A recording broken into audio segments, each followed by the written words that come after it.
Je suis Claude et je suis le coordonnateur pays de CARS à Madagascar. Je suis accompagné de Monsieur Noël, qui est le responsable de la ferme.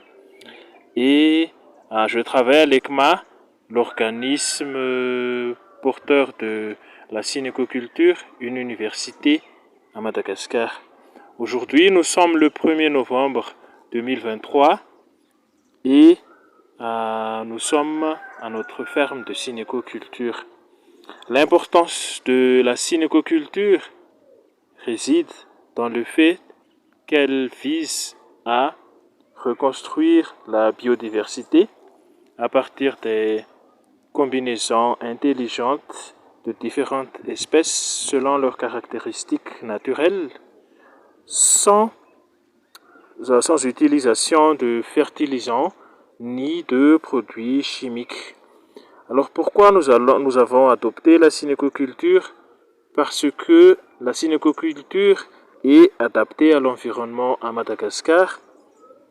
Madagascar qui est une île dont 70% de biodiversité sont endémiques, mais qui sont pourtant menacées.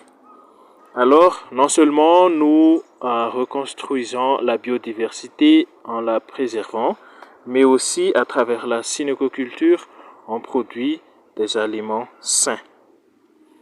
Le soutien que nous avons reçu de CARS est un soutien d'appui technique pendant la visite de l'équipe de CARS du 24 au 28 février 2023. L'emplacement de notre ferme est à Antananarivo, Madagascar, et elle a une superficie de 500 mètres carrés et nous exploitons actuellement 360 mètres carrés. Qui gère la ferme? C'est moi qui gère la ferme, accompagné de Monsieur Noël, qui est le propriétaire du lieu. Il est aussi donc celui qui m'aide à gérer la ferme d'une manière quotidienne. Et moi, je visite la ferme une fois par semaine. Et lui, il fait l'arrosage tous les 2 jours ou 3 jours selon ses disponibilités. Et nous gérons ensemble les mauvaises herbes et nous collectons ensemble aussi les données. Notre ferme a été créée exactement le dimanche 26 février 2023. Avant, il n'y avait que des espèces spontanées sur cet endroit.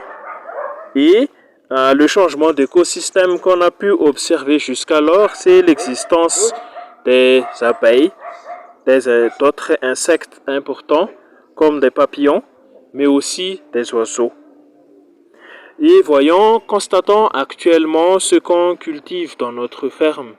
Alors ici, par exemple, nous avons des carottes qu'on a. Ensuite, nous avons du romarin aussi, des coriandres, des menthes. On a ici un citronnier, pêche, papayer, des choux, du radis, du pommier, du pois de cap, du citrouille, du pastèque, du chouchoute, du maïs, du goyave, des brèdes de morel, du persil, du poc-poc, du thym, des tomates, du tephrosia. Les récoltes qu'on a jusqu'ici, on a récolté des carottes, des concombres, des courgettes, salades, oignons, haricots verts, chouchoutes, radis, des brèdes, des piments, des poc-poc, des tomates. Les espèces qu'on a introduites, on a introduit 43 espèces, 53 avec les arbres fruitiers, et les espèces qui sont présentes naturellement sont d'une dizaine d'espèces. Le goût de notre récolte a un goût très différent du normal. Ça a un goût très frais, naturel et doux dans l'ensemble. On a vendu 10 kilos de chouchoute à peu près, donc qui nous a rapporté à peu près 6 € en tout. Pour les autres, on a décidé d'utiliser les semences pour le réensemencement. Pour terminer, nous avons un puits ici